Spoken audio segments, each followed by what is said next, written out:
السلام علیکم ورحمۃ اللہ وبرکاتہ۔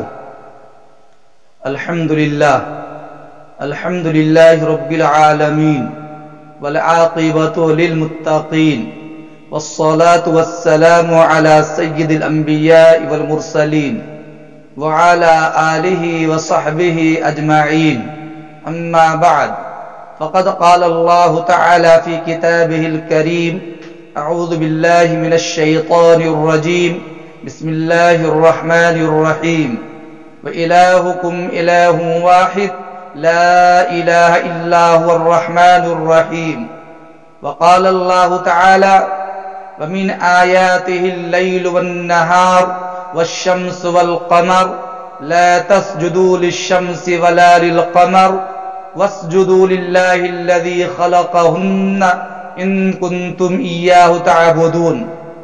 عن عبد الله بن عمر رضي الله تعالى عنه قال: قال رسول الله صلى الله عليه وسلم: لا ترجعوا بعدي كفارا يضرب بعضكم رقاب بعض، رواه البخاري۔ صدق الله العظيم، صدق رسوله النبي الكريم، ذلك من الشاهدين والشاكرين، والحمد لله رب العالمين۔ مسلمانوں میں پھر سے جذبہ ایمان پیدا کر، مسلمانوں میں پھر سے جذبہ ایمان پیدا کر، الہی عظمت اسلام کے سامان پیدا کر۔ شعور زندگی دے دے، شعور بندگی دے دے، شعور زندگی دے دے، شعور بندگی دے دے، خدایا ہم میں اپنی ذات کا عرفان پیدا کر۔ گرامی مرتبہ سامعین، بزرگان محترم اور عزیز دینی بھائیوں، آج کا عنوان ہے سوریہ نمسکار شریعت کی نظر میں۔ بڑا حساس عنوان ہے۔ ہمارا ملک ہندوستان جمہوری ملک ہے، سیکولر ملک ہے۔ ہندو، مسلم، سکھ، عیسائی، جینی، ہر دھرم کے لوگ اس ملک میں رہتے ہیں۔ ہر ملک، ہر ملت، ہر دھرم اور ہر سماج کے لوگ اس ملک میں آزادی رائے کے ساتھ اپنے مذہب پر عمل کرتے ہیں، اپنے دھرم پر عمل کرتے ہیں، اور اپنے اپنے اعتبار سے اپنے دیوتا اور معبود کی پرستش کرتے ہیں۔ ہم مسلمان توحید کے قائل ہیں۔ اللہ رب العزت ہمارا پروردگار ہے، وہی خالق ہے، وہی مالک ہے، وہی دیوتا ہے، وہی پالنہار ہے، وہی عبادت کے لائق ہے۔ ہم امت مسلمہ کے عقیدہ توحید کے موافق اللہ کے علاوہ اور کسی کی عبادت کرنا جائز نہیں۔ قل هو اللہ احد اللہ الصمد لم یلد ولم یولد ولم یکن له کفوا احد۔ آپ کہہ دیجئے اللہ ایک ہے، اللہ بے نیاز ہے، نہ تو وہ جنا نہ وہ جنا گیا، اس کا کوئی ہمسر نہیں ہے۔ امت مسلمہ کا معبود حقیقی ایک ہے۔ قرآن کریم کے دوسرے پارے میں سورہ بقرہ کے 19ویں رکوع میں آیت نمبر 163 میں اللہ رب العزت ارشاد فرمایا: فَإِلَٰهُكُمْ إِلَٰهٌ وَاحِدٌ لَا إِلَٰهَ إِلَّا هُوَ الرَّحْمَٰنُ الرَّحِيمُ۔ تمہارا معبود ایک معبود ہے، وہی رحمان ہے، وہی رحیم ہے۔ جب معبود ایک ہے، وہی معبود کائنات کا مالک ہے، کائنات کا خالق ہے۔ موت و حیات کو اسی نے پیدا کیا، وہی رزاق ہے، وہی روزی دیتا ہے۔ اس نے زمین کو پیدا کیا، آسمان کو پیدا کیا، سورج کو پیدا کیا، چاند کو پیدا کیا، نباتات کو پیدا کیا، جمادات کو پیدا کیا، انسان کو پیدا کیا، حیوان کو پیدا کیا۔ تمام مخلوقات کا خالق اللہ رب العزت ہے۔ اب یہ ہمارا ہندوستان ملک جس میں ہر دھرم کے لوگ رہتے ہیں، ہمارا دستوری قانون ہے کہ کوئی بھی دھرم کا ماننے والا اپنا دھرم کسی دوسرے دھرم والے پر سونپ نہیں سکتا، اپنی عبادت کسی دوسرے کے اوپر سونپ نہیں سکتا۔ یہ نہیں کہا جا سکتا کہ تم اپنے دھرم کو چھوڑ کر میرے دھرم کو اختیار کرو۔ مسلمان بھی غیر مسلم کو جبریت طور پر مذہب اسلام قبول کرنے کے لیے مجبور نہیں کر سکتا۔ لا اکراہ فی الدین، دین میں کوئی زبردستی نہیں ہے۔ جیسے کوئی مسلمان کے لیے جائز نہیں کہ وہ کسی غیر مسلم کو، عیسائی کو، جینی کو، سکھ کو اسلام قبول کرنے کے لیے مجبور کرے یا اپنی عبادت اختیار کرنے کے لیے مجبور کرے، ویسے اور کسی دھرم والے کے لیے دستوری اجازت نہیں دیتا ہے کہ وہ اپنے دھرم کے لیے دوسرے مذہب کے لوگوں کو مجبور کرے۔ آج ہمارے ملک میں اسکولوں کے اندر، خواہ وہ سرکاری اسکول ہو یا نیم سرکاری اسکول ہو، وہاں پر سوریہ نمسکار کے لیے مسلم لڑکے اور لڑکیوں کو مجبور کیا جا رہا ہے، اور سوریہ نمسکار نہ کرنے کی صورت میں انہیں غدار وطن کہا جا رہا ہے، انہیں دیش دروہی کہا جا رہا ہے، انہیں ملک کا دشمن کہا جا رہا ہے، انہیں خالستانی کہا جا رہا ہے، انہیں غدار وطن کہا جا رہا ہے۔ اے میرے مسلم بھائیوں، میں آپ کو آگاہ کرنا چاہتا ہوں کہ آپ کا رب یہ اللہ تعالی ہے جو یکتا ہے، اس کے علاوہ معبود کوئی بھی نہیں، عبادت کے لائق کوئی نہیں ہے۔ وہی رب ہے جس کے سامنے ہماری پیشانی جھکتی ہے، اسی کی ہم عبادت کرتے ہیں، اسی کو اپنا معبود اور اسی کو دیوتا تسلیم کرتے ہیں۔ اس رب کے علاوہ کسی کو ہم اپنا معبود نہیں مانتے۔ دنیا کی جتنی چیزیں ہیں ساری کی ساری مخلوقات ہیں، سورج بھی مخلوق ہے، چاند بھی مخلوق ہے، آسمان بھی مخلوق ہے، اور زمین بھی مخلوق ہے، درخت بھی مخلوق ہے، تمام نباتات و جمادات اور حیوانات مخلوق ہیں۔ چاہے کتنی بڑی مخلوق ہو، اللہ تعالیٰ کے سامنے سب ہیچ ہے، اور مخلوق کی عبادت کرنا ہم مسلمانوں کے لیے جائز نہیں۔ اگر کوئی کہتا ہے کہ سوریہ نمسکار کرو اور ستم بالائے ستم تو یہ ہے کہ آج کل حکومت نے بھی اس میں دخل اندازی کرتے ہوئے 1 جنوری سے 7 جنوری تک اسکولوں میں تمام مسلم بچے بچیوں کو سوریہ نمسکار کرنے کے لیے آرڈر دیا ہے، اور یہ کہا ہے کہ ہم 75واں یوم جمہوریہ منانے کے موقع پر، ہم اپنے اس خوشی کے موقع پر 30 اسٹیٹ کے بچے پروجیکٹ پیش کریں گے سوریہ نمسکار کے لیے۔ یاد کر لیجئے، ہمارا دھرم اس کی اجازت نہیں دیتا ہے، اس لیے کہ ہمارا رب ایک ہے، اور سورج یہ مخلوق ہے، اور سورج کی پوجا کرنے سے قرآن نے منع کیا ہے۔ قرآن کریم کے 24ویں پارے میں سورہ حامیم سجدہ کے 5ویں رکوع میں آیت نمبر 37 میں اللہ تعالی نے ارشاد فرمایا، وَمِنْ آيَاتِهِ اللَّيْلُ وَالنَّهَارُ وَالشَّمْسُ وَالْقَمَرُ لا تسجدوا للشمس ولا للقمر واسجدوا لله الذي خلقهن ان كنتم اياه تعبدون۔ اللہ کی نشانیوں میں سے دن اور رات ہے، سورج اور چاند ہے۔ تم سورج اور چاند کی پوجا نہ کرو، بلکہ ان کی پوجا کرو جس نے ان تمام چیزوں کو پیدا کیا ہے۔ اگر تم سچے پکے انداز میں معبود حقیقی مان کر عبادت کرنا چاہتے ہو تو رب کی عبادت کرو۔ سورج، چاند، تمام مخلوقات ہے۔ سورج اس لیے ہمارا رب نہیں ہے کہ سورج اگتا بھی ہے، ڈوب جاتا ہے، اسے گھن بھی لگتا ہے، گویا کہ وہ عیبدار ہے۔ جو عیبدار ہوتا ہے وہ معبود نہیں ہوتا، اور جو معبود ہوتا ہے وہ عیبدار نہیں ہوتا ہے۔ اس لیے اللہ تعالیٰ تمام عیوب سے پاک ہے، تمام نقائص سے پاک ہے، تمام خرابیوں سے پاک ہے۔ جب تمام خرابیوں سے پاک ہے تو معبود ہونے کا حق صرف اللہ تعالیٰ کو ہے، اور کسی مخلوق کو معبود ہونے کا حق نہیں ہے۔ یہ پیشانی جھکنے کے قابل صرف اللہ کے سامنے ہے اور کسی کے سامنے نہیں۔ آج اسکولوں میں سوریہ نمسکار کرایا جاتا ہے، ہاتھ جوڑ کر نمن کروایا جاتا ہے۔ یاد کر لیجئے، یہ سوریہ نمسکار کرنا حرام ہے، شرک ہے، اور ایک مسلمان کے لیے شرک اختیار کرنا جائز نہیں ہے۔ اللہ تعالی تمام شرک سے پاک ہے، نہ تو اس کی ذات میں شریک قرار دینا جائز ہے، نہ اس کی صفات میں شریک قرار دینا جائز ہے، نہ کسی بھی اعتبار سے اس کا ساجی قرار دینا جائز ہے۔ وہ تمام چیزوں سے پاک ہے۔ دنیا کی تمام مخلوقات اسی کے سامنے سجدہ ریز ہوتی ہے، اسی کی عبادت کرتی ہے۔ میں نہیں کہتا، قرآن کہتا ہے۔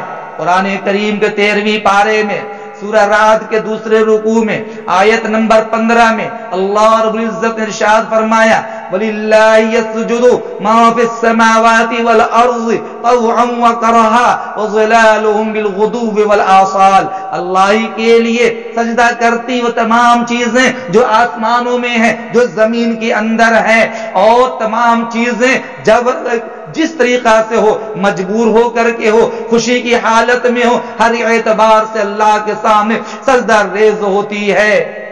ان کے سائے بھی رب کے سامنے سجدہ ریز ہوتے ہیں، ہمیں اس کا احساس نہیں ہوتا۔ پہاڑ بھی اللہ کو یاد کرتا ہے، درخت بھی اللہ کو یاد کرتا ہے، پتھر بھی اللہ کو یاد کرتا ہے، ہوا میں اڑنے والے پرندے بھی اللہ کو یاد کرتے ہیں، پانی میں تیرنے والی مچھلیاں بھی اللہ کو یاد کرتی ہیں، سورج بھی اللہ کو یاد کرتا ہے، چاند بھی اللہ کو یاد کرتا ہے، آسمانوں میں جگمگانے والے ستارے بھی یاد کرتے ہیں۔ وہ رب تو ایسا ہے جو کہ دانے کو زمین سے نکالتا ہے، وہ رب تو وہ ہے سورج کو نکالتا ہے، وہ چاند کو نکالتا ہے، وہ دن کو لاتا ہے، رات ختم کر دیتا ہے، رات کو لاتا ہے، دن کو ختم کر دیتا ہے، آسمان میں ستارے کو جگمگا دیتا ہے۔ وہ رب تمام نعمتوں سے بندے کو نوازتا ہے۔ سوریہ نمسکار کرنا عقل مندی کی بات نہیں ہے، غیر مسلم کریں ان کا دھرم ہے۔ ہمارے لیے آئیڈیل سرکار مدینہ محمد عربی صلی اللہ علیہ وسلم ہے۔ سرکار مدینہ محمد عربی صلی اللہ علیہ وسلم کے سامنے کفار مکہ آئے، اور آپ کفار مکہ آئے جس میں ابو جہل بھی تھا، جس میں ابو لہب بھی تھا، جس میں ابو سفیان بھی تھا، جس میں عتبہ بھی تھا، جس میں شیبہ بھی تھا، کفار کے بڑے بڑے لیڈران موجود تھے۔ سب نے آ کر کے سرکار مدینہ محمد عربی صلی اللہ علیہ وسلم کے سامنے یہ کہا اے محمد ہم آپ سے مصالحت کے لیے تیار ہیں، طریقہ یہ ہوگا ایک دن آپ اپنے رب کو عبادت کیجئے، ایک دن ہم سب مل کر کے، آپ بھی اور ہم بھی سب مل کر کے بتوں کے سامنے سجدہ کریں گے، ہمارے بتوں کو آپ بھی سجدہ کریں گے، ہم بھی کریں گے، دوسرے دن آپ کے رب کی عبادت ہم بھی کریں گے، گویا کہ خدا کی وحدانیت کا قائل ہم بھی رہیں گے، آپ بھی رہیں گے۔ اس طریقے پر ایک دن بتوں کی عبادت سب مل کر کے ہم سب کریں گے، آپ بھی کریں گے، اور دوسرے دن ہم سب مل کر کے خدا کی عبادت کریں گے۔ فوراً قرآن کریم میں اللہ رب العزت حکم نازل فرما دیا اور نبی سے خطاب فرمایا قل یا ایھا الکافرون لا اعبد ما تعبدون ولا انتم عابدون ما اعبد۔ اس آیت کریمہ میں اللہ تعالیٰ نے پیغمبر علیہ السلام سے خطاب کر کے کہا کہ آپ کافروں سے کہہ دیجئے اے کافروں میں تمہارے معبودوں کی پوجا نہیں کروں گا اور تم بھی میرے معبودوں کی پوجا نہیں کر سکتے ہو۔ اب اس آیت کریمہ میں کئی مرتبہ خطاب کر کے کہہ دیا گیا کہہ دیجئے کافروں سے کہ وہ اپنے معبود کی وہ خود عبادت کرے، آپ عبادت نہیں کریں گے۔ اے محمد صلی اللہ علیہ وسلم آپ اعلان کر دیجئے اے کافروں میں تیرے معبود کی پوجا نہیں کروں گا، تم بھی میرے رب کی عبادت نہیں کر سکتے ہو۔ آخر میں اللہ تعالیٰ نے صاف لفظوں میں کہا تمہارا دین تمہارے لیے ہے، میرا دین میرے لیے ہے، تم اپنے دین پر عمل کرو، میں اپنے دین پر عمل کرتا ہوں۔ خدا کے یہاں مجھے جواب دینا ہے، خدا کے یہاں تجھے بھی جواب دینا ہے۔ پتہ چلا ہمارے لیے آئیڈیل سرکار مدینہ ہے۔ کفار مکہ نے یہ بھی تو کہا تھا جب سرکار مدینہ محمد عربی صلی اللہ علیہ وسلم مکی زندگی میں کفار مکہ کو دین کی دعوت دے رہے تھے، اللہ کی وحدانیت کی معرفت بتلا رہے تھے، اس موقع پر کفار مکہ نے یہ آ کر کہا تھا اے محمد یہ خدا کی طرف بلانا چھوڑ دو، خدا کی وحدانیت کی تعلیم دینا چھوڑ دو، توحید کی تعلیم دینا چھوڑ دو، دین شریعت کی تعلیم دینا چھوڑ دو۔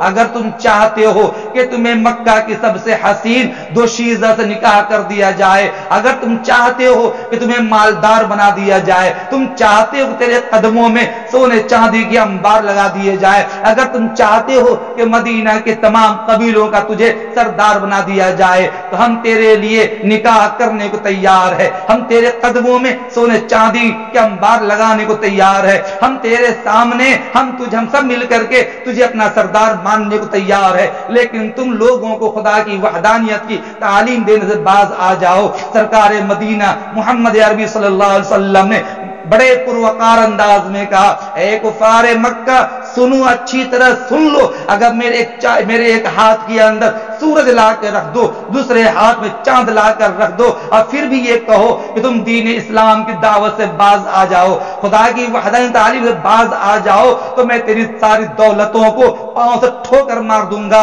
لیکن خدا کی توحید کی تعلیم سے باز نہیں آؤں گا. اللہ تعالی نے مجھے اسی لیے بھیجا ہے کہ لوگوں کو خدا کی معرفت بتلاؤں, یہ بتلاؤں خدا ایک ہے, عبادت کے لائق وہی ہے, اس کے علاوہ کوئی معبود نہیں ہے. چنانچہ مسلمانوں سب مل کر کے اللہ کی عبادت کرو. اللہ نے سبھی کو خطاب کر کے عبادت کرنے کا حکم دیا ہے.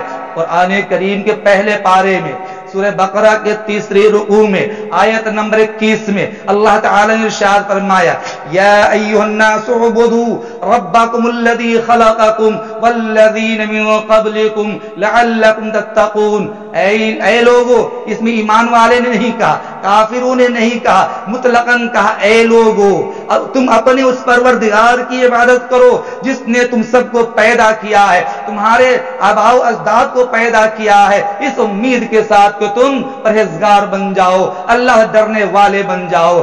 آج اگر ہمارے بچوں کو اسکولوں میں سوریہ نمسکار کے لیے مجبور کیا جا رہا ہے, یہ قطعاً جائز نہیں ہے. آج ہمارا دستوری ملک اس کا ادھیکار کسی کو نہیں دے رہا ہے, کیونکہ ہمارے ملک کے دستور نے ہر ملک و ملت کے ماننے والے کو, ہر دھرم کے ماننے والے کو یہ اختیار دیا ہے کہ وہ آزادی رائے کے ساتھ, پورے اختیار کے ساتھ اپنے دھرم پر عمل کرے. کوئی کسی کو دوسرے دھرم کے لیے مجبور نہیں کر سکتا ہے. یہ شریعت نے بھی حکم دیا, یہی ہندوستانی دستور نے بھی حکم دیا ہے. اس لیے اسکولوں کے اندر یا کسی ڈپارٹمنٹ کے اندر یہ کہنا کہ سوریہ نمسکار کرو تب ملک میں رہو گے, اسکول میں رہو گے, یہ کہنا درست نہیں ہے. میرے عزیز دوستو, آج سے 20 سال پہلے یو پی میں ایک مرتبہ یہی اعلان ہوا تھا کہ پورے ملک کے اندر اور یو پی کے اندر سوریہ نمسکار کے لیے بچوں کو مجبور کیا جانے لگا تھا. اس وقت کے موجودہ مسلم پرسنل لا بورڈ کے صدر حضرت مولانا ابو الحسن ندوی رحمت اللہ علیہ, جو دارالعلوم ندوۃ العلماء لکھنؤ کے ذمہ دار تھے, مسلم پرسنل لا بورڈ کے صدر تھے, انہوں نے یہ اعلان کر دیا تھا, اے مسلمانوں ہم اپنے بچوں کو اسکولوں سے نکال لینے کے لیے تیار ہیں, لیکن سوریہ نمسکار کے لیے مجبور کیا جائے ہمیں یہ برداشت نہیں ہے. اس وقت پورے ملک میں بھونچال آیا تھا اور پورے ملک کے اسکولوں سے لوگوں نے اپنے بچے کو نکالنا شروع کر دیا تھا. حکومت کو یہ قانون واپس لینا پڑا تھا. اسکول والوں نے مجبور کرنا جو شروع کیا تھا وہ الٹے پیر لوٹ گئے اور پھر یہ معافی مانگ لی تھی کہ ہاں ہم کسی پر جبر نہیں کریں گے, کیونکہ ہندوستان کا دستور کسی پر جبر کرنے مجبور کرنے کا ادھیکار نہیں دیتا ہے. میرے دوستو, جو لوگ ہمیں یہ کہتے ہیں سوریہ نمسکار کرو, یہ جاہل ہے, یہ بھٹکے ہوئے ہیں, یہ غیر ہے, یہ دن کا دین سے مطلب نہیں, شریعت سے مطلب نہیں, حدیث سے مطلب نہیں, دین سے مطلب نہیں, گویا کہ ہم انسانوں سے مطلب نہیں ہے. یہ چاہتے ہیں ملک کے اندر تشدد پھیلائے, منافرت پھیلائے, ملک کے امن چین کو ختم کر دے, ملک میں بدحالی لائے. ایسے لوگوں کی پیروی کرنے سے قرآن نے منع کیا ہے. قرآن کریم کے 6 پارے میں سورہ مائدہ کے 10ویں رکوع میں آیت نمبر 77 میں اللہ تعالی نے ارشاد فرمایا, وَلَا تَتَّبِعُوا أَهْوَاءَ قَوْمٍ قَدْ ضَلُّوا مِن قَبْلُ وَأَضَلُّوا كَثِيرًا وَضَلُّوا عَن سَوَاءِ السَّبِيلِ. ان لوگوں کے خواہشات کی پیروی نہ کرو جو گمراہ ہو چکے ہیں اس سے پہلے, اور بہت سے لوگوں کو گمراہ کر چکے ہیں, اب گمراہی کے دلدل میں پڑے رہتے ہیں. یہ سوریہ نمسکار کرنے والے اور اس کے لیے مجبور کرنے والے سارے گمراہ ہیں. گمراہوں کی گناہوں کے دلدل میں پڑے ہوئے ہیں, جہالت کے دلدل میں پڑے ہوئے ہیں. ان کا مقصد ہی انسانیت کو ختم کرنا ہے, شرافت کو ختم کرنا ہے. اے مسلمانوں, اپنی اولاد کی فکر کرو, اپنی اولاد کو ایسے اسکول میں تعلیم دلاؤ جن اسکولوں کے اندر یہ بچوں کو سوریہ نمسکار کے لیے مجبور نہیں کیا جاتا ہے. پورا ادھیکار ہے. اسکول پڑھنے کی جگہ ہے, شکشا کی جگہ ہے, تعلیم کی جگہ ہے, ایجوکیشن کی جگہ ہے. وہاں دھارمک چیزوں سے متعلق کوئی بات نہیں کہی جاتی ہے. نہ کسی کو اپنے دھرم سے ہٹا کر کے دوسرے دھرم کی طرف مجبور کیا جاتا ہے. یہ تو دستور کے خلاف ہے, اس ہندوستانی آئین کے خلاف ہے. اسکول پڑھنے کی جگہ ہے. سلیبس جو آپ نے تیار کیا ہے وہاں شکشا دینا مقصود ہوتا ہے, انسانیت کی تعلیم دینا مقصود ہوتا ہے. کسی کو دھرم کی طرف ہٹا کر کے اپنے دھرم کی طرف مائل کرنے کے لیے ادھیکار نہیں دیا جاتا ہے. اے مسلمانوں, اگر آپ اسکولوں میں بچوں کو تعلیم دیتے ہیں تو اپنے بچوں کا جائزہ لیجئے. آپ اپنے بچوں کے ذمہ دار ہیں. حدیث میں ہے, سرکار دو عالم صلی اللہ علیہ وسلم نے ارشاد فرمایا, کلکم راعین وکلکم مسئول عن رعیتہ. تم میں ہر آدمی نگراں ہے, ہر آدمی نگراں ہے, اور ہر آدمی اپنے ماتحتوں کا نگراں ہے. کل قیامت کے دن سرکار مدینہ کے سامنے اللہ تعالیٰ لوگوں سے سوال کرے گا کہ تم اپنے گھر والوں کے ذمہ دار تھے. ہر باپ سے پوچھا جائے گا تم اولاد کے ذمہ دار تھے. ہر ماں سے پوچھا جائے گا تم اپنی اولاد کے ذمہ دار تھے. ہر بھائی سے پوچھا جائے گا اپنے چھوٹے بھائیوں کے ذمہ دار تھے. گاؤں کے چودھری سے پوچھا جائے گا کہ گاؤں کے سماج اور ماتحت اور وہاں کے رہنے والے لوگوں کے ذمہ دار تھے. یہ تو بتاؤ تو نے ان کی پرورش کیسے کی, ان کی تربیت کیسے کی, ان کی دیکھ ریکھ کیسے کی, اور کس طریقے سے ان کو آپ نے سنبھالا. اگر وہاں پر یہ سوریہ نمسکار سے متعلق پوچھ لیا گیا کہ ہمیں رب ماننے کے باوجود تو نے سورج کو پوجا کیا, تو یاد کر لیجئے کل قیامت کے دن آپ ذل و خوار ہو جائیں گے. اس لیے کہ آپ ذمہ دار ہیں, آپ ذمہ دار ہیں, آپ ہر آدمی کے محافظ ہیں. میرے عزیز دوستو, یہاں پر اب ہمیں اپنی اولاد کی فکر کرنی ہے کہ اگر بچہ اسکول جا رہا ہے تو وہاں سے آنے کے بعد اپنے بچوں کی خبر گیری کیجئے کہ اسکول میں انہیں کیا کہا گیا. اگر اسکول کے اندر ان کو یہ کہا گیا ہے کہ تم سوریہ نمسکار کرو تو پھر قیامت کے دن بھی جواب دینا پڑے گا آپ کو. اب اپنی اولاد کی فکر کیجئے, پوچھئے کہ کیا کہا گیا نہیں کہا گیا. اگر اسے کہا جا رہا ہے, مجبور کیا جا رہا ہے, اسکول کے پرنسپل سے جا کے بات کیجئے کہ ہمارا بچہ پڑھنے کے لیے آ رہا ہے, ہمارا بچہ سوریہ نمسکار کے لیے نہیں آ رہا ہے, کیونکہ ہمارے دھرم میں یہ چیز جائز نہیں ہے. یعقوب علیہ السلام اللہ کے پیغمبر, جب ان کے انتقال کا وقت ہوا تو انہوں نے اپنے 11 بیٹوں کو جمع کیا, اور جمع کر کے انہوں نے اپنی اولاد کے سامنے, بیٹوں کے سامنے یہ نہیں کہا کہ میراث تقسیم کرنا ہے, یہ نہیں کہا تم فلاں بنگلہ لے لو گے, یہ نہیں کہا تم فلاں گاڑی لے لو گے, یہ نہیں کہا تم فلاں کار لے لو گے, یہ نہیں کہا تم فلاں جگہ کی زمین لے لو گے, بلکہ انہوں نے اپنی اولاد کو جمع کر کے جو نصیحت کی, جو سوال جواب کیا, قرآن کریم نے اس کا نقشہ کھینچا ہے. قرآن کریم کے پہلے پارے میں سورہ بقرہ کے 16ویں رکوع میں آیت نمبر 133 میں رب ذوالجلال نے ارشاد فرمایا, ام کنتم شہداء اذ حضر یعقوب الموت. یاد کرو اس وقت کو جس وقت کے یعقوب علیہ السلام کو موت قریب آ گئی, موت قریب آ گئی, انتقال کو قریب آ چکا تھا, مرنے کا زمانہ قریب آ چکا تھا. خدائی طور پر ان کو گویا کہ خدا کی طرف سے موت کی جھلک دکھا دی گئی تھی. اس موقع پر اذ قال لبنی, اس موقع پر یعقوب علیہ السلام نے اپنی اولاد سے کہا, اپنی اولاد سے کہا, ما تعبدون من بعدی, میرے بعد تم کس کی عبادت کرو گے, میرے بعد تم کس کی عبادت کرو گے.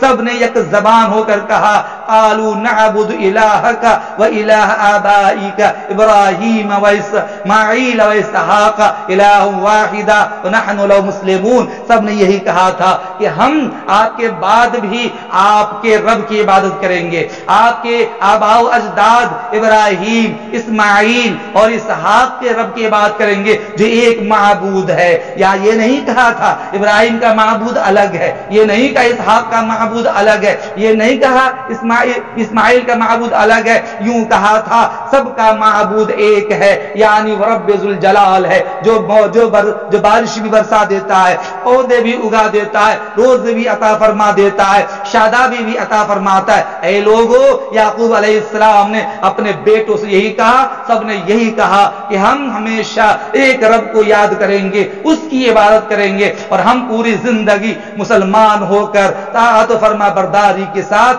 گزار دیں گے. یہ آپ کو پیغام دیا جا رہا ہے، یہ آپ کو سمجھایا جا رہا ہے۔ لہذا آپ کو زندگی میں پریشانی آ سکتی ہے۔ ہمارے لیے آئیڈیل صحابہ کرام ہے، حضرت خباب رضی اللہ تعالی عنہ، حضرت خبیب رضی اللہ تعالی عنہ، حضرت بلال رضی اللہ تعالی عنہ۔ آخر جب وہ اللہ اللہ کہتے تھے، اللہ اللہ کہتے تھے، کفار مکہ برداشت نہیں کرتا تھا، ان کو مارتا تھا، گرم چٹان سینے پر رکھ دیا کرتا تھا۔ تمام مصیبتوں کو جھیلتے ہوئے حضرت بلال کی زبان سے اس وقت بھی اللہ اللہ کی آواز نکلتی تھی۔ یہ نہیں کہا تھا کہ ہم چلو کفار کے معبود کو مان لیتے ہیں، بتوں کو تسلیم کر لیتے ہیں۔ حضرت خبیب نے بھی یہی کہا، اللہ اللہ کہا تھا۔ حضرت خباب نے بھی یہی اللہ اللہ کہا تھا۔ حضرت سمیہ نے جان دے دی اور اس کے بعد بھی یہ کہا ایک جان کیا ہے، 1000 جان بھی اللہ تعالیٰ فرما دیتا تو خدا کی توحید کا اقرار کرتے ہوئے، نبی کی رسالت کو مانتے ہوئے جان قربان کر دیتے۔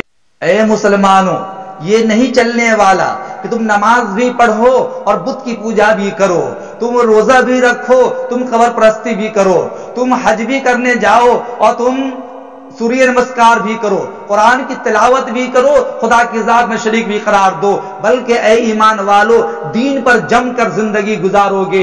جب تم پکے نمازی رہو گے، سچے نمازی رہو گے، دیندار بن کر کے رہو گے، خدا کی توحید کا اقرار کرنے والے بن کے رہو گے، شرک سے دور رہو گے، بت پرستی سے دور رہو گے، سوریہ نمسکار سے دور رہو گے، اللہ تعالیٰ تیرے اوپر رحمتیں نازل فرمائے گا، دائیں سے حفاظت کرے گا، بائیں سے حفاظت کرے گا، ظالموں سے حفاظت کرے گا، ظلم و زیادتی کرنے والوں سے حفاظت کرے گا، حاسدین سے حفاظت کرے گا، حکمران وقت سے تیری حفاظت کرے گا۔ دنیا کی کوئی طاقت تجھے کچھ بھی بگاڑ نہیں سکتی ہے۔ قرآن کریم میں سچ کہا گیا، قرآن کریم کے 7ویں پارے میں سورہ مائدہ کے 14ویں رکوع میں آیت نمبر 105 میں اللہ تعالی نے ارشاد فرمایا، یا ایھا الذین آمنوا علیکم انفسکم لا یضرکم من ضل اذا اهتدیتم الی اللہ مرجعکم جمیعا فینبئکم بما کنتم تعملون۔ اے لوگو، یا ایھا الذین آمنوا، اے ایمان والو،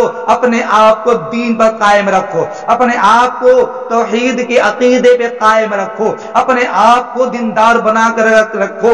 ہدایت یافتہ ہونے کے بعد دنیا کی کوئی گمراہ طاقت تجھے نقصان نہیں پہنچا سکتی ہے۔ اور یاد کر لو، اگر تم دین سے ہٹ گئے، سوریہ نمسکار کرنے لگے، تم دین میں ڈاواں ڈول ہو گئے، کمزور ہو گئے، ایمان کمزور ہو گیا، نماز بھی پڑھتے رہے، بت پرستی بھی کرتے رہے، حج بھی کرتے رہے، سوریہ نمسکار بھی کرتے رہے، سیاسی لوگوں کی ہاں میں ہاں ملا کر کے جھوٹ بھی بولتے رہے، تو یاد کر لو قرآن نے کہہ دیا الی اللہ مرجعکم جمیعا، تم سب کو رب کے سامنے جمع ہونا ہے، اکٹھے ہونا ہے، پھر تمہیں باخبر کرے گا ان تمام کرتوتوں سے جو دنیا میں تم کیا کرتے ہو۔ اس لیے میں آپ سے آگاہ کرنا چاہتا ہوں، دین پہ قائم رہو، اور یاد کر لو جب دین پہ قائم رہو گے، ایک رب کو مان کر زندگی گزارو گے، اللہ کی رحمتیں نازل ہوں گی، اللہ کی معاونت نازل ہوگی، اللہ کی نصرت نازل ہوگی، رزق میں فراوانی آئے گی، عزت و آبرو میں اضافہ ہوگا، شرافت زندگی نصیب ہوگی، اور اللہ تعالیٰ غیبوں سے تعاون کرے گا، اللہ فرشتوں کے ذریعے مدد کرائے گا۔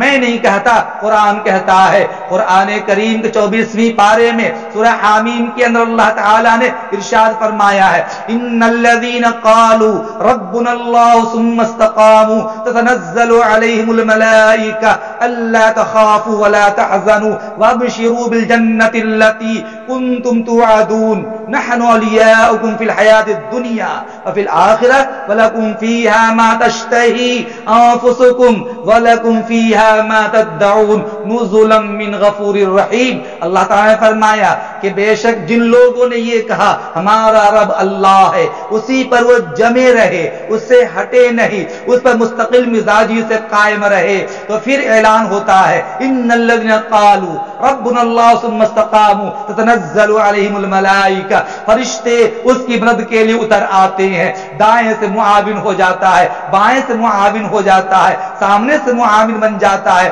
پیچھے سے معاون بن جاتا ہے، چہار جانب سے اس کی مدد کرنے کو تیار ہو جاتا ہے۔ پھر یہ اعلان ہوتا ہے کہ اے میرے بندو، اے دین پر قائم رہنے والو، تم غم نہ کرو، تم مت ڈرو، تم غم مت کرو بلکہ خوشخبری تمہیں اس بات کی ہو کہ تمہارے لیے جنت تیار کر دی ہے. اور یہ بھی کہا جاتا ہے کہ ہم تمہارے لیے دنیا بھی معاون ہے, آخرت میں بھی کارساز ہے, اور ہم تمہارے لیے وہ تمام چیزیں آراستہ کر دیتے ہیں جو تم چاہو گے, اور اللہ تعالیٰ کی طرف سے مہمان نوازی ہوگی. یہ دین پر قائم رہنے والوں کے لیے سورہ نمسکار کر کے اپنے دین میں درار پیدا مت کرو, ایمان میں خرابی پیدا مت کرو. جو سورہ نمسکار کرتا ہے وہ دین سے غافل ہو جائے گا, وہ مشرک ہو جائے گا. سورہ نمسکار کرنا ہماری شریعت میں حرام ہے. صحابہ نے نہیں کیا, تابعین نے نہیں کیا, فقہاء کرام نے نہیں کیا, محدثین نے نہیں کیا, اولیاء کرام نے نہیں کیا, کتب ابدال نے نہیں کیا, علماء کرام نے نہیں کیا, محدثین نے نہیں کیا, ائمہ اعظام نے نہیں کیا. کسی بھی بزرگ نے, کسی بھی مسلک کے ماننے والے نے سورہ نمسکار کو جائز نہیں کہا, سب نے کہا حرام ہے, کیونکہ عبادت کے لائق صرف اللہ تعالی ہے. اور یاد کر لیجئے یہ کہ اگر ہدایت کھل جانے کے بعد, اب میں سب سے کہنا چاہتا ہوں کہ ہدایت کھل جانے کے بعد, قرآن کی تعلیم آ جانے کے بعد, احادیث آ جانے کے بعد, اب بھی اگر کوئی سورہ نمسکار کرتا ہے, اپنے بچوں کو ایسے اسکول میں بھیجتا ہے جہاں سورہ نمسکار کرایا جاتا ہے, اور اسکول والوں کے رویے سے وہ خوش ہے, اپنے بچوں کو نہیں روکتا ہے, اسکول والوں کو نہیں روکتا ہے, اسے منع نہیں کرتا ہے, اسے یہ نہیں کہتا کہ ہمارے بچوں کو سورہ نمسکار کے لیے مجبور مت کرنا, تو یاد کر لیجئے ایسے لوگوں کو اللہ تعالیٰ اسی راستے پر پھیر دیتا ہے جس طرف وہ جانا چاہتا ہے. دیکھا آپ نے وسیم رضوی مردود نے, جو ابھی دین اسلام سے خارج ہو چکا ہے, کفر کے فہرست میں جا چکا ہے, اس نے یہی تو کہا تھا, قرآن کے خلاف آواز اٹھائی اس نے, اہل بیت کو برا بھلا کہا, صحابہ کرام کو برا بھلا کہا, ازواج مطہرات کو برا بھلا کہا, مدارس اسلامیہ کو اس نے آواز اٹھائی, قرآن میں تحریف کرنے کی کوشش کی, قرآنی آیات کو نکالنے کے لیے سپریم کورٹ مقدمہ دائر کر دیا تھا. بالآخر ہر جگہ رسوا ہونے کے بعد اس نے اپنا دھرم بدل ڈالا, کیونکہ جب انسان دھرم چھوڑ دیتا ہے اللہ بھی کہہ دیتے ہیں جاؤ چلے جاؤ جدھر جانا چاہتے ہو, اور میں نہیں کہتا, قرآن کہہ رہا ہے. قرآن کریم کے 5ویں پارے میں سورہ النساء کے 17ویں رکوع میں آیت نمبر 115 میں اللہ تعالی نے ارشاد فرمایا, وَمَن يُشَاقِقِ الرَّسُولَ مِن بَعْدِ مَا تَبَيَّنَ لَهُ الْهُدَىٰ وَيَتَّبِعْ غَيْرَ سَبِيلِ الْمُؤْمِنِينَ نُوَلِّهِ مَا تَوَلَّىٰ وَنُصْلِهِ جَهَنَّمَ وَسَاءَتْ مَصِيرًا. جو آدمی دین اور ہدایت کے واضح ہونے کے بعد بھی اللہ اور رسول کی مخالفت کرے گا اور دین اسلام کے علاوہ اور کسی دین کو اختیار کرے گا, عقیدہ توحید کو چھوڑ کر سورہ نمسکار کرے گا, تو اللہ فرماتے ہیں نولی ما تولی, ہم اس کو اسی طرف چلا دیں گے جس طرف وہ جانا چاہتا ہے, ہم اس کا رخ اسی طرف پھیر دیں گے جدھر اس کا رخ ہونا چاہتا ہے, جدھر وہ جانا چاہتا ہے. مردود رضوی نے یہی تو کہا تھا کہ ہم جہنم میں جانا چاہتے ہیں, دنیا میں جلنا چاہتے ہیں. اللہ نے اعلان کر دیا ونصلہ جہنم, جاؤ ہم نے جہنم تیرے لیے دہکا دیا ہے, تیار کر دیا, جاؤ جہنم میں جل جاؤ. اس لیے اس نے یہ اعلان کیا کہ ہماری لاش کو زمین میں دفن نہیں کرنا, ہماری لاش کو جلا دینا. اور اللہ نے فرمایا وساءت مصیرا, یہ بہت بری جگہ ہے.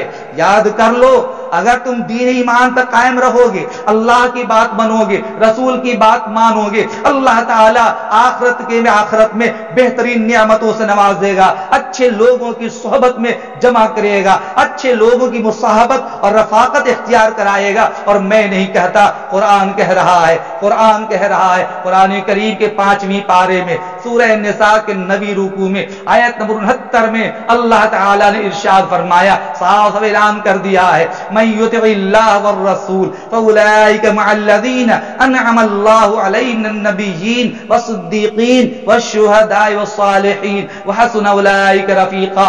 جو آدمی اللہ کی اطاعت کرے گا, رسول کی اطاعت کرے گا, یہ ان لوگوں کے ساتھ ہوں گے کہ جن کے اوپر اللہ تعالیٰ نے انعام فرمایا ہے, انعامات کی بارش برسائی ہے, یعنی نبیین کے ساتھ, صدیقین کے ساتھ, شہداء کے ساتھ, صالحین کے ساتھ یہ بہترین ساتھی ہیں۔ ایسے لوگوں کے ساتھ اللہ تعالیٰ عقیدہ توحید پر عمل کرنے والے اور گامزن ہونے والے، ثبوت قدمی اختیار کرنے والے کو اللہ تعالیٰ ان لوگوں کی مصاحبت اختیار فرمائے گا۔ حضرت حبیب رضی اللہ تعالیٰ صحابی رسول ہیں، آپ صلی اللہ علیہ وسلم نے اس کو مسیلمہ کذاب کی طرف بھیجا اور یہ کہا کہ جاؤ مسیلمہ کذاب کو کہہ دو کہ میں رسول ہوں، اللہ کا رسول ہوں، میں آخری نبی ہوں۔ مسیلمہ کذاب جھوٹا ہے۔ اس موقع پر حضرت حبیب رضی اللہ تعالی عنہ جب مسیلمہ کذاب کے پاس یمامہ جاتے ہیں، اس جا کر کے حضرت حبیب نے مسیلمہ کذاب سے کہا تھا، اے مسیلمہ کذاب، تم جھوٹے نبی ہو، تم سچے نبی نہیں ہو، سچا نبی تو مدینے والا ہے، آخری نبی وہی ہے، تمہاری نبوت جھوٹی ہے، تمہاری رسالت جھوٹی ہے۔ حضرت حبیب رضی اللہ تعالی عنہ سے مسیلمہ کذاب نے کہا کہ سنو سنو سنو، میں سچا نبی ہوں، میں آخری نبی ہوں، اگر میری نبوت کو تم نہیں مانو گے تو میں تیرے دائیں ہاتھ کٹوا دوں گا۔ وہ جلاد کو بلاتا ہے اور کہتا ہے کہ اس کا ہاتھ کاٹ دو۔ جب ہاتھ کاٹنے کو تیار ہوا، حضرت حبیب سے پوچھا کہ کیا تم میری نبوت کو مانتے ہو؟ حضرت حبیب نے کہا تم جھوٹے ہو۔ پہلے جھوٹے ہونے کا یقین تھا اور زیادہ جھوٹ ہونے کا یقین ہو گیا سچے نبی مدینے والے ہیں۔ اس نے کئی مرتبہ پوچھا، اس نے دائیں ہاتھ کٹوا دیے، بائیں ہاتھ کٹوا دیے، پیر کٹوا دیے، اس نے دونوں پیر کٹوا دیے۔ پھر آخر میں اس نے کہا کہ تمہارے چاروں اعضاء کٹ چکے ہیں، اب تم میری نبوت کو مان لو۔ حضرت حبیب نے چاروں اعضاء کٹنے کے بعد بھی کہا تھا کہ میں تمہاری نبوت کو نہیں مانتا، میں نبی مدینے والے نبی کو مانتا ہوں، خدا کو مانتا ہوں، ایک رب پہ میرا ایمان ہے، نبی پر میرا ایمان ہے، تم تو جھوٹے نبی ہو۔ اس موقع اس نے زبان کٹوا دی۔ اس کے بعد پوچھا اب تو مجھے نبی مان لو۔ حضرت حبیب نے کہا اب تو اور نہیں مانتا، سر جھکا کر کے اشارے سے کہا انکار کرتے ہوئے کہ میں تجھے نہیں مانتا۔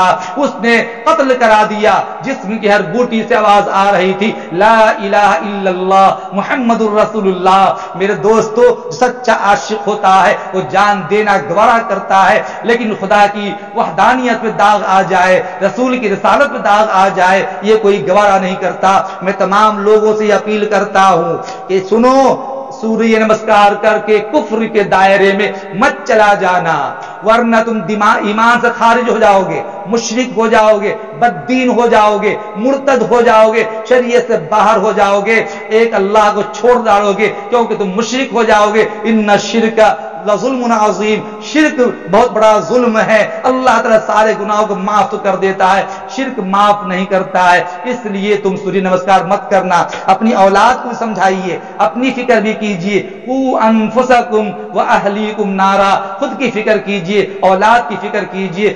آج پورے ہندوستان میں یہ ایک گویا کہ کھلبلی مچی ہوئی ہے اور سارے اکابر دیوبند اور دیگر مسالک کے علماء پریشان ہیں کہ ہماری اولاد پہ بے جا طور پر یہ ناروا قانون، جبریہ قانون تھوپا جا رہا ہے اور مجبور کیا جا رہا ہے۔ یاد کر لیجئے، آپ اعلان کر دیجئے ہمارے بچے ایسے اسکول میں نہیں پڑھیں گے جن اسکولوں میں سوریہ نمسکار کے لیے مجبور کیا جاتا ہے۔ ایسے اسکول میں پڑھائیے جن اسکولوں کے اندر آپ کے بچوں کو صحیح تعلیم دی جاتی ہے اور فالتو چیزوں کے لیے مجبور نہیں کیا جاتا ہے۔ آج کی تاریخ میں مسلم پرسنل لا بورڈ کے جنرل سیکریٹری حضرت مولانا خالد صف اللہ رحمانی نے لیٹر جاری کر کے حکومت سے مطالبہ کیا ہے کہ آپ اس طرح کے قوانین لاگو کرنے سے باز آ جائیں، آپ اس طرح فالتو چیزوں کو پیش کر کے دستور ہند کی مخالفت نہ کریں۔ ہمیں دستور ہند نے آزادی رائے کے ساتھ کھلے طور پر اپنے مذہب پر عمل کرنے کا حق دیا ہے۔ کسی کو یہ جائز نہیں ہے کہ دوسرے دھرم کو کسی پر تھوپا جائے اور کسی کو مجبور کیا جائے۔ اس لیے میرے دوستو، حدیث میں جو کہا گیا ہے بخاری شریف جز نمبر 3 صفحہ نمبر 730 باب نمبر 1113 حدیث 1956 راوی عبداللہ ابن عمر رضی اللہ تعالی نبی اکرم صلی اللہ علیہ وسلم نے یہ ارشاد فرمایا لا ترجعوا بعدی کفارا، کہ میرے روپوش ہو جانے کے بعد، دنیا سے چلے جانے کے بعد تم کفر کی طرف لوٹ نہ جانا، تم شرک میں مبتلا نہ ہو جانا۔